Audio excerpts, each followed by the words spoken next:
s'appellent Julien, Manon et Laura. Parmi les nouveaux visages de la télé-réalité, voici les candidats de l'Île des Vérités sur Énergie 12.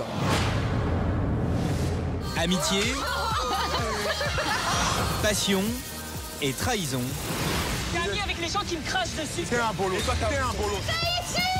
Le concept de l'émission, 12 candidats réunis à Tahiti. Chacun possède un secret jusqu'à ce que la vérité éclate. C'est le carton du moment sur Énergie 12, près de 500 000 téléspectateurs chaque jour. Derrière ce succès, il y a ce jeune producteur, Frédéric Joly. D'ici à tout au bout du couloir, c'est des salles de montage. On monte une quinzaine d'épisodes en parallèle. Il accepte de nous dévoiler certains secrets de fabrication de son émission. Là, je vous fais rentrer vraiment où personne ne rentre. Dans la salle, le réalisateur du programme. Ce jour-là, ils visionnent ensemble un épisode diffusé la semaine prochaine. Ça, c'est génial. Là, on est hyper fort en termes d'image. Moi, je trouve ça très accrocheur. Donc, naturellement, je pense que les gens, évidemment, vont revenir. Mais ils sont aussi là pour suivre leurs héros, les histoires de leurs personnages, quoi. Et dans l'Île des Vérités, c'est la production qui raconte les histoires.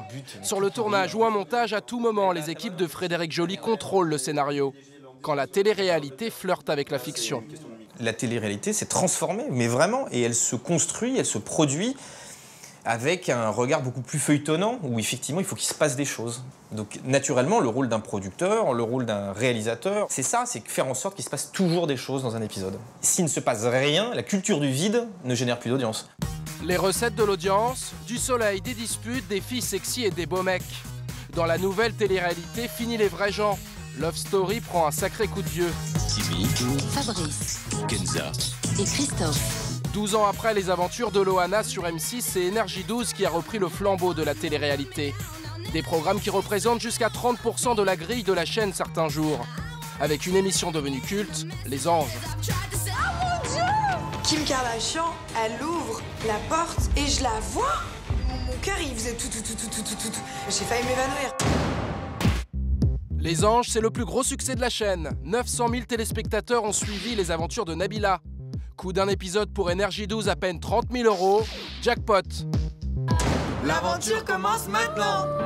Nous, on est dans une chaîne avec une économie maîtrisée. L'avantage de la série-réalité, c'est qu'elle est rediffusable. Donc, elle peut retrouver d'autres sas de rediffusion, qu'elle est très également consommée en replay et que surtout, elle est très partageable avec les réseaux sociaux également. Et sur Énergie 12, les horaires de diffusion de ces programmes ne relèvent pas du hasard. La télé-réalité, c'est entre 16h30 et 19h. On ne plaisante pas avec les annonceurs. Ils payent en fin d'après-midi 4 500 € les 30 secondes de pub. Alors à ce prix-là, la cible doit être devant son écran.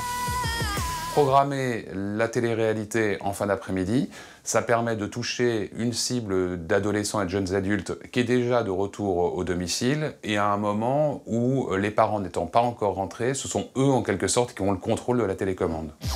Résultat, plus de 20% des ados qui regardent la télé en fin d'après-midi sont branchés sur Énergie 12. Un phénomène qui rappelle le succès qu'avaient connu les séries d'AB Productions dans les années 90. Sauf que 25 ans plus tard, Justine a changé de tour de poitrine et Jérôme a pris du muscle. Et le Club Dorothée version 2013 a même un nom, c'est Le Mag, la quotidienne de Énergie 12. Dans cette émission, les acteurs de la télé-réalité commentent l'actu de la télé-réalité. Ce soir, une nouvelle résidente pose ses valises à Tahiti. Il s'agit d'Astrid, la brune incendiaire, bien décidée à marquer son territoire. Attention, ça va chauffer, regardez. Salut. Salut. Qui es-tu? C'est le grand recyclage. Autour de la table, à part l'animateur et le rédacteur en chef, tous sont issus d'un programme de télé-réalité. Des candidats devenus chroniqueurs, un job qui ne s'improvise pas forcément. La télévision, c'est un métier. Et souvent, les gens de télé-réalité, quand ils arrivent et qu'ils font de la télévision ou des chroniques, ils ne se rendent pas compte. Pour eux, ils viennent, c'est la récréation. Et c'est pas de la méchanceté, c'est que c'est des gens qui... Il faut reconnaître que la lumière arrive vite, un peu d'argent qui arrive vite aussi. Et encore une fois, souvent, ils sont très jeunes. Donc ça donne des chiens un peu fous qu'il faut voilà, cadrer un petit peu. Sauf que si certains arrivent à surfer quelque temps sur la vague de la télé-réalité, Pour la plupart des candidats après l'aventure, c'est le retour direct à la case anonymat.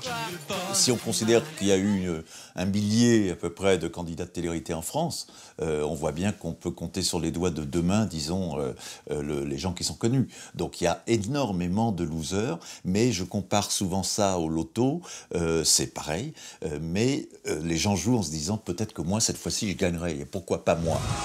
Au grand jeu de la télé-réalité, il y a quand même quelques gagnants. En ce moment, c'est Nabila. Hi guys, how are you? Énergie 12 va lui confier une émission rien que pour elle, Allô Nabila, ou comment exploiter le filon jusqu'au bout.